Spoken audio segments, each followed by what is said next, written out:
नमस्कार दोस्तों, स्वागत है आपका फिर से एक बार पीसीएस स्टडी में। आज की इस वीडियो में हम लोग बात करेंगे पिछले एक सप्ताह की जो महत्वपूर्ण करंट अफेयर है, जो एग्ज़ाम की दृष्टि से, कोई भी एग्ज़ाम की दृष्टि से महत्वपूर्ण हो सकते हैं। आज हम लोग उस करंट अफेयर को चर्चा करेंगे इस वीडियो में। ये इस महीना का आखिरी वीकली करंट अफेयर पर है, इसके बाद अगले महीने से आएगा। तो वीडियो को पूरा शुरू से लेकर अंत तक देखिए। वीडियो में कुछ भी कमी लगे तो ज़रूर कमेंट करके बताइए। तो चलिए शुरू करते वीडियो को। देखिए, पहला क्वेश्चन है, युवा गणितज्ञों के लिए रामानुजन पुरस्कार किसने जीता? 2021 का रामानुजन पुरस्कार। Who has been conferred Ramanujan prize for young mathematician 2021? Professor Neena Gupta या फिर अलका देवरा या कौशिक बसु या इनमें से कोई नहीं। देखिए, इसका करेक्ट आंसर होगा option A, professor Neena Gupta. ठीक है, ये है प्रोफेसर नीना गुप्ता। देखिए, इसका एक्सप्लेनेशन देखते हैं। नीना गुप्ता कोलकाता में भारतीय सांख्यिकी संस्थान से गणितज्ञ ISI कोलकाता की वो प्रोफेसर है, और वो उन्होंने एफाइन बीजीय ज्यामिति और कम क्यूमिटेटिव बीजगणित में उनके उत्कृष्ट कार्य के लिए ये पुरस्कार प्रदान किया गया है इस सब्जेक्ट में। और यह अवार्ड किसके द्वारा यह अवार्ड दिया जाता है? International centre for theoretical physics के द्वारा यह अवार्ड दिया जाता है, जो कि एक इटली की एक संस्था है। इसका नाम भारतीय गणितज्ञ श्रीनिवास रामानुजन के नाम पर हर साल दिया जाता है।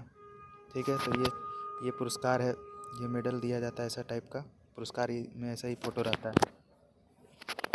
ठीक है, तो अगला क्वेश्चन देखते हैं।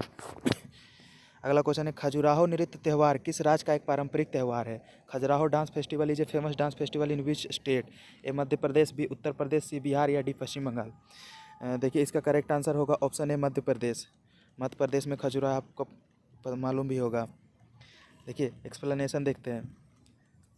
खजुराहो नृत्य 20 से 26 फरवरी 2022 तक मध्य प्रदेश सरकार द्वारा छतरपुर जिला में आयोजित किया गया। यह आज़ादी के अमृत महोत्सव के तहत आयोजित किया गया 45वां महोत्सव रहा है। इसकी शुरुआत 1975 में की गई थी। यह नृत्य उत्सव उड़ीसी जो नृत्य है, कथक, भरतनाट्यम, मणिपुरी, कुचिपुड़ी और कथकली सहित अन्य भारतीय शास्त्रीय नृत्य शैलियों की समृद्धि को प्रदर्शित करता है। हाल ही में आधुनिक भारतीय नृत्य को भी उत्सव में जोड़ा गया है। खजुराहो हिंदू मंदिरों और जैन मंदिरों से युक्त स्मारकों का एक समूह है। यह नागर शैली की मंदिर वास्तुकला पर बनाई गई है। ठीक है, ये कुछ एक्सप्लेनेशन रहा। और अगला क्वेश्चन की ओर चलते हैं। देखिए, अगला क्वेश्चन है, रूस की संसद का क्या नाम है? What is the name of Russian parliament? जैसे इंडिया में पार्लियामेंट है, तो उसी तरह रूस की जो सेंट्रल जो लेजिस्लेटर बॉडी है, उसका क्या नाम है? Option A diet, option B federal assembly, option C Congress या फिर ऑप्शन डी नेशनल असेंबली? तो देखिए, इसका करेक्ट आंसर होगा ऑप्शन बी फेडरल असेंबली। ये है रूस की पार्लियामेंट। ठीक है, देखिए, हाल ही में रूसी संसद ने फेडरल असेंबली ने यूक्रेन में 2 नए देश को मान्यता देने वाली बिल पर अपनी सहमति दी है। तो अभी आप देख रहे होंगे कि रसिया कितना न्यूज़ में चल रहा है, रसिया और यूक्रेन। तो हो सकता है ये क्वेश्चन आ सकता है, क्योंकि काफ़ी बार ऐसा क्वेश्चन एग्जाम में आ जाते हैं, तो इस दृष्टि से ये इंपॉर्टेंट हो सकता है। ये देखिए, द स्टेट ड्यूमा, जैसे कहीं कहीं ड्यूमा भी कहा जाता है, chambers of the Russian parliament, the federal assembly. तो इनका रशियन पार्लियामेंट का क्या नाम है? Federal assembly. ठीक है, अगला क्वेश्चन देखते हैं। विश्व सामाजिक न्याय दिवस कब मनाया जाता है, किस तारीख को? The world social justice day is celebrated on the day A 19 February, B 20 February, C 21 February, D 28 February? देखिए, इसका आंसर तो यहाँ पे दिया हुआ है 20 फरवरी को। ठीक है, बी ऑप्शन करेक्ट हो जाएगा इसका। ये देखिए, ये न्यूज है ये देखिए, 2022 का थीम क्या है? Achieving social justice through formal employment. ये न्यूज़ आप देख सकते हैं। तो इसका आंसर हो जाएगा ऑप्शन बी, 20 फरवरी। अगला क्वेश्चन देखते हैं। 5वां क्वेश्चन है कि किस साल मुंबई में अंतर्राष्ट्रीय ओलंपिक समिति की अध्यक्षता करेगा? मुंबई अपने जो अभी हाल ही में भारत ने जो अंतर्राष्ट्रीय ओलंपिक समिति की अध्यक्षता करने का जो बिड है वो जीता है, तो वो किस साल करेगा मुंबई? तो इसका ऑप्शन है 2022, 2023, 2024 या 2025। तो देखिए, ये ओलंपिक कमेटी का मीटिंग हुआ था। यहाँ पे देखिए, करेक्ट आंसर होगा ऑप्शन बी, 2023 में। भारत द्वारा पिछली बार अंतर्राष्ट्रीय ओलंपिक समिति सत्र की मेजबानी करने के 40 साल बाद या 2023 में मुंबई में फिर से एक बार मेजबानी करेगा। इससे पहले भारत ने 1983 में न्यू दिल्ली में इस समिति की अध्यक्षता की थी। तो इससे पहले भारत ने 1983 में इस समिति की अध्यक्षता की थी। और president of Indian Olympic association कौन है? भारतीय ओलंपिक एसोसिएशन का वो जो प्रेसिडेंट है वो है नरेंद्र ध्रुव बत्रा। ठीक है, तो ये क्वेश्चन भी इम्पोर्टेंट हो सकता है कि प्रेसिडेंट कौन है भारतीय ओलंपिक समिति का, नरेंद्र बत्रा। अब देखिए इंटरनेशनल ओलंपिक कमेटी के बारे में कुछ फैक्ट है। जैसे हेडक्वार्टर इनका कहाँ है, लाउसने स्विट्जरलैंड में है। ये कब फाउंडेड हुआ था, स्थापना इनकी 1894 1894 में हुआ था। इसका प्रेसिडेंट अभी कौन है, थॉमस बीच।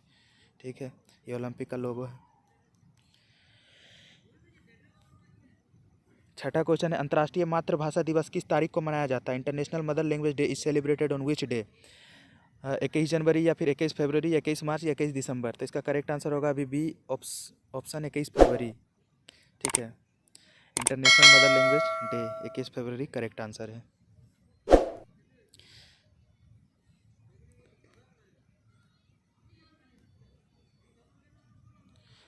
देखिए 7वां क्वेश्चन है, भारत के बाहर कहाँ देश का पहला IIT, Indian institute of technology, खोला जाएगा। India's first IIT outside India will be opened eight which country. तो 4 ऑप्शन है, सऊदी अरबिया है, यूएई है, यूएसए है, फ्रांस है। तो देखिए इसका करेक्ट आंसर होगा ऑप्शन ए, यूएई। यूएई में भारत के बाहर जो है आईआईटी खुलेंगे। जो इंडियन डायस्पोरा जो यूएई में रहते हैं, तो वहाँ के लोगों को जो शिक्षा के लिए ये फैसला लिया गया है।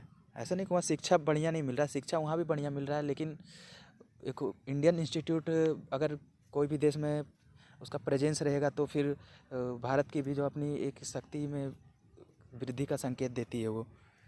तो डायस्पोरा के शिक्षा के लिए भी एक महत्वपूर्ण हो सकता है, क्योंकि बहुत सारे डायस्पोरा लोग हैं जो चाहते होंगे कि इंडियन इंस्टीट्यूट में पढ़े, पर वहाँ काम करने की वजह से भारत में रह नहीं पाते, तो उनके लिए एक अच्छा मौका है। ठीक है, देखिए भारत के बाहर पहला भारतीय प्रौद्योगिकी संस्थान आईआईटी संयुक्त अरब अमीरात में स्थापित किया जाएगा। यह भारतीय प्रवासियों, विदेशी छात्रों और अमीरातियों के लिए खुला होगा। व्यापक आर्थिक भागीदारी समझौते सीपीईसी, आपको पता होगा कि हाल ही में इंडिया ने यूएई के साथ फ्री ट्रेड एग्रीमेंट का एक डील साइन किया। उसी के तहत एक शिक्षण संस्थान की भी स्थापना की जाएगी। तो ये न्यूज़ रहा, ये रहा एक्सप्लेनेशन। चलते हैं आगे। देखिए नॉर्थ स्ट्रीम गैस पाइपलाइन किन देशों के बीच एक समझौता है। North stream pipeline is agreement between which 2 countries. देखिए अभी काफ़ी चर्चा में रहा था नॉर्थ स्ट्रीम पाइपलाइन, तो आपको बताना यह किन 2 देशों के बीच का एक समझौता है। यूएसए या रसिया के बीच, या फिर यूएसए या जर्मनी के बीच, या रसिया और यूक्रेन के बीच, या रसिया और जर्मनी के बीच। देखिए इसका करेक्ट आंसर हो जाएगा रसिया और जर्मनी के बीच। ऑप्शन डी करेक्ट आंसर हो जाएगा। नॉर्थ स्ट्रीम पाइपलाइन ये है।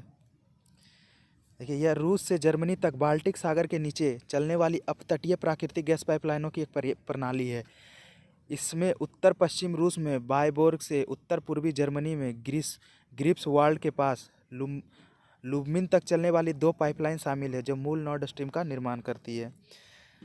ये देखिए पाइपलाइन है, ये रसिया का जो है उत्तर पश्चिमी भाग है, यहाँ से जैसे कि यहाँ पे बेलारूस है, इसी के नीचे यूक्रेन है। तो यहाँ से ये पाइपलाइन समुद्र के नीचे से ये रसिया का उत्तर पूर्वी भाग तक जोड़ा गया है, ताकि नेचुरल गैस का परिवहन आराम से किया जा सके, ट्रांसपोर्टेशन कॉस्ट भी कम आए। देखिए इसमें आप देखिए नॉर्थ स्ट्रीम 2 इसलिए दिया गया है नाम इसका, क्योंकि पहले से ही नॉर्थ स्ट्रीम 1 अवेलेबल था। ये देखिए इस साइड में नॉर्थ स्ट्रीम 1 पाइपलाइन है और इस साइड से नॉर्थ स्ट्रीम 2 पाइपलाइन गया है। ठीक है, तो ये मैप रहा, ये यूरोप का मैप है। यहाँ पे देखिए ये जर्मनी है, यहाँ डेनमार्क है, पोलैंड है, और ये यहाँ से पाइपलाइन गया है। देखिए अगला क्वेश्चन है कि अभ्यास मिलान का आयोजन किस शहर में भारतीय नौसेना द्वारा किया जाएगा। ठीक है, exercise Milan is organized by Indian navy will held in which city. A Chennai, B Visakhapatnam, C Mumbai, या फिर डी कलकत्ता। तो देखिए इसका करेक्ट आंसर होगा ऑप्शन बी विशाखापट्टनम। ये देखिए मिलान एक्सरसाइज है। ठीक है, मिलान भारतीय नौसेना द्वारा आयोजित एक बहुपक्षीय नौसैनिक अभ्यास है। इसका आयोजन हर दूसरे वर्ष किया जाता है। इस साल इसमें 42 देश भाग लेंगे। इसकी शुरुआत 1995 में भारतीय नौसेना द्वारा 5 देशों के सहयोग से किया गया। और थीम क्या है मिलान एक्सरसाइज 2022 का, ये देखिए ये थीम है camaraderie cohesion and collaboration. Camaraderie cohesion and collaboration, ये इसका थीम है। ऐसे तो से पूछे जाने की संभावना कम। देखिए 10वां क्वेश्चन है, ईस्टर्न ब्रिज अभ्यास किन 2 देशों के बीच आयोजित किया जाता है? Eastern bridge practised between which country? India Oman, या फिर इंडिया सऊदी अरेबिया, या फिर इंडिया यूएई, इंडिया फ्रांस? देखिए इसका करेक्ट आंसर होगा ऑप्शन ए, इंडिया ओमान।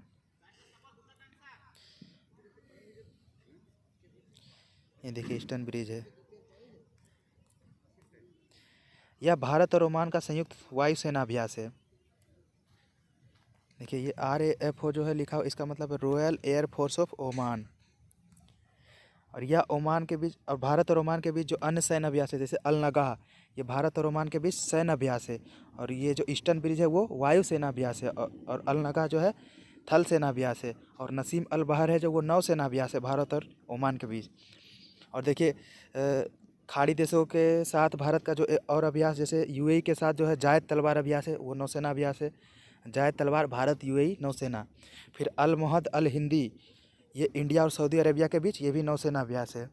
तो ये भी क्वेश्चन बन सकता है कि यूएई के साथ कौन सा अभ्यास है और सऊदी अरेबिया के साथ। देखिए 11वां क्वेश्चन है कि मेइती जनजाति मुख्यतः किस राज्य में निवास करती है? In which state Meitei tribe community generally inhabited? A Uttar Pradesh, B Manipur, C West Bengal, या फिर डी असम? देखिए इसका करेक्ट आंसर होगा ऑप्शन बी, मणिपुर। मेइती या मेइती मणिपुरी पूर्वोत्तर भारत के मणिपुर राज्य में बहुसंख्यक समुदाय हैं। वे मणिपुर के मूल निवासी है, इसलिए उन्हें मणिपुरी भी कहा जाता है। मणिपुर का देखिए आप मैप देखिए, ये मणिपुर है, यहाँ पे ये देखिए मणिपुर है, यहाँ मिजोरम, इम्फाल, मणिपुर, फिर नागालैंड। ये देखिए न्यूज़ है, Manipur Meitei demand for ST status meet. अभी हाल ही में मणिपुर में विधानसभा चुनाव हो रहे हैं, तो वहाँ के जो मेइती समुदाय है उन्होंने एसटी में शामिल किए जाने की मांग की है। तो इस दृष्टि से यह चर्चा में रहा। ये पूरा न्यूज़ देख सकते हैं आप। देखिए 12वां क्वेश्चन है कि राष्ट्रीय किसान सम्मान निधि योजना को किस मंत्रालय द्वारा लागू किया जा रहा है? What is the nodal ministry for the implementation of राष्ट्रीय किसान सम्मान निधि स्कीम? देखिए आपको पता होगा राष्ट्रीय किसान सम्मान निधि स्कीम जो है वो केंद्र सरकार द्वारा चलाया जा रहा एक स्कीम है, जो 2019 में स्टार्ट किया गया था, जिसमें 4 किस्तों में 2-2 हज़ार रुपये करके किसानों को भुगतान की जाती है। तो आपको बताना है कि ये किस मंत्रालय द्वारा यह स्कीम को रन किया जा रहा है, किस मंत्रालय द्वारा चलाया जा रहा है। तो ऑप्शन है कृषि और कल्याण मंत्रालय, या फिर ग्रामीण विकास मंत्रालय, या फिर सामाजिक न्याय और अधिकारिता मंत्रालय, या फिर वित्त मंत्रालय? तो इसका करेक्ट आंसर होगा ऑप्शन ए, कृषि और कल्याण मंत्रालय। देखिए करेक्ट आंसर ऑप्शन है कृषि और कल्याण मंत्रालय। प्रधानमंत्री किसान सम्मान निधि भारत सरकार की एक पहल है जिसमें सभी किसानों को न्यूनतम आय सहायता के रूप में प्रतिवर्ष 6,000 तक मिलेगा। इस पहल की घोषणा 1 फरवरी 2019 को भारत के अंतरिम केंद्रीय बजट के दौरान पीयूष गोयल ने की थी, लोकसभा चुनाव के कुछ दिन पहले ही। इसके अंतर्गत सभी किसानों को शामिल किया जाता है। देखिए जब ये स्कीम की शुरुआत की गई थी तो इसमें 2 हेक्टेयर और उससे कम जो भी किसान की भूमि थी, सिर्फ उन्हीं को शामिल किया गया था इस स्कीम के अंतर्गत। लेकिन कुछ ही 1 आध साल पहले ही इस स्कीम में, इस योजना में लगभग सभी किसानों को सम्मिलित कर लिया गया। वो जो ज़मीन की जो एक अनिवार्यता थी कि किसानों के पास अनिवार्यता 2 हेक्टेयर से कम ज़मीन रहना चाहिए, उन्हें ही शामिल किया जाएगा, इस अनिवार्यता को समाप्त कर दिया गया। उसमें समस्या ये थी कि जिसके पास अगर कोई भी ज़मीन नहीं था तो उनको इसमें शामिल नहीं किया जाता था, क्योंकि इस स्कीम में पहले ये शर्त था कि उनके पास कम से कम 2 हेक्टेयर भूमि से कम होना चाहिए, मतलब भूमि का कुछ टुकड़ा होना चाहिए। लेकिन जो लैंडलेस फार्मर थे, कि जिनके पास कोई भूमि नहीं था, उनको इस स्कीम के अंतर्गत शामिल नहीं किया गया था शुरुआत में। लेकिन बाद में फिर सारे किसानों को इसमें शामिल कर लिया गया। तो ये एक क्वेश्चन भी आता है कभी कभी स्टेटमेंट बेस्ड में। देखिए अगला क्वेश्चन देखते हैं। 13वां क्वेश्चन है कि हाल ही में कहाँ भारत का पहला इको पार्क खोला जाएगा? India first eco park is going to open at. तो देखिए ये फोटो देख के आप अंदाज़ा लगा सकते हैं कि इसका करेक्ट आंसर क्या होगा। ऐसा हुआ ऑप्शन है दिल्ली, उत्तर प्रदेश, हरियाणा या गुजरात। तो ये मनीष सिसोदिया जी का फोटो है, तो करेक्ट आंसर इसका हो जाएगा ऑप्शन ए, दिल्ली। देखिए Delhi deputy chief minister Manish Sisodia on Thursday announce that Delhi will get India first e waste eco park. He also announce the framing of Delhi film policy 2022 make the city a brand shooting location and promoting tourism। तो ये news रहा। ठीक है, तो इसमें और कुछ था नहीं वैसा, बस इतना याद रखिएगा कि पहला भारत का इको पार्क जो है वो कहाँ खोला जाएगा, दिल्ली में। देखिए 14वां क्वेश्चन जो स्पोर्ट्स है, अभी देखिए आप कोई भी एग्ज़ाम उठा लीजिए, अभी पीसीएस का चाहे कोई भी लोअर एग्ज़ाम या फिर इवन यूपीएससी तक का एग्ज़ाम उठा लीजिए, क्रिकेट से या फिर स्पोर्ट्स से क्वेश्चन पूछे जाते हैं और पूछे जाने की जो फ्रीक्वेंसी वो बढ़ रही है। अब चाहे कोई भी एग्ज़ाम का क्वेश्चन देख सकते हैं। तो क्रिकेट से ही रिलेटेड एक क्वेश्चन था। देखिए ऐसा ही क्वेश्चन एक बार बीपीएससी में आया था।